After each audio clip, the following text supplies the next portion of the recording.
அண்மை செய்தி. திருச்சூரில் ஏடிஎம் கொள்ளையில் ஈடுபட்டு ராஜஸ்தான் கொள்ளை கும்பலானது நாமக்கல்லில் சிக்கியிருக்கிறது. இதை பற்றின விரிவான தகவல்களை வழங்குவதற்காக எமது நிர்வாக ஆசிரியர் மகாலிங்கம் இணைப்பில் இருக்கிறார். சார் வணக்கம். கொள்ளையர்கள் பிடிபட்டது எப்படி, விவரங்கள்? வணக்கம்.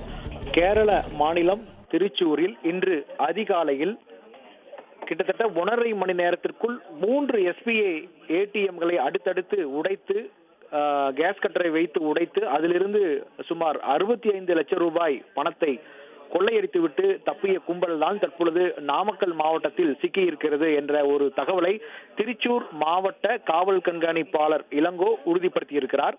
ஏனென்றால் ஏடிஎம்களில் கொள்ளையடிக்க பயன்படுத்தப்பட்ட வெள்ளை நிற பதிவு எண் இல்லாத ஹூண்டாய் கிரெட்டா கார் தான் தற்பொழுது சிக்கியிருக்கிறது. அதுதான் இந்த கண்டெய்னர் லாரிக்குள் நிறுத்தப்பட்ட கார் என்பதையும் கேரள போலீசார் உறுதிப்படுத்தியிருக்கிறார்கள்.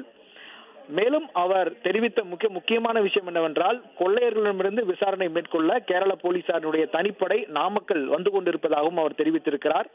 மேலும் கண்டெய்னர் லாரிகள், வெள்ளை நிற கார்களை சோதனை செய்யும்படி ஏற்கனவே நாமக்கல் மாவட்ட போலீசாருக்கு அலர்ட் செய்யப்பட்டிருந்ததாகவும் திருச்சூர் மாவட்ட SP இளங்கோ நம்மிடம் தெரிவித்திருக்கிறார்.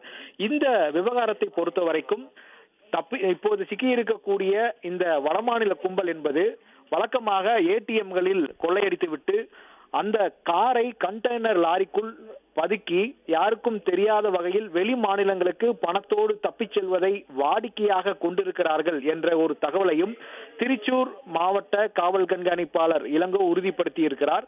எனவே இந்த விவகாரத்தை வைத்து பார்க்கும் பொழுது சிக்கியிருக்கக்கூடிய கும்பல் முதல் முறையாக இந்த குற்றத்தை செய்யவில்லை. ஏற்கனவே பலமுறை இதே போன்று ஏடிஎம்களை உடைத்து கார்களை கண்டெய்னர் லாரிக்குள் ஏற்றி வேறு மாநிலங்களுக்கு எந்தவித சந்தேகமும் இல்லாத வகையில் தப்பிச் சென்றிருக்கிறார்கள் என்ற ஒரு தகவலையும் தெரிவித்திருக்கிறார்கள். தமிழகத்தில் சேலம் மாவட்டத்திலும் அதே போல கோயம்புத்தூர் மாவட்டத்திலும் கேரளாவின் பாலக்காடு மாவட்டத்திலும் இந்த கும்பல் ஏற்கனவே கைவரிசை காட்டியிருக்கிறது என்ற ஒரு தகவலையும் திருச்சூர் போலீசார் உறுதிப்படுத்தி இருக்கிறார்கள்.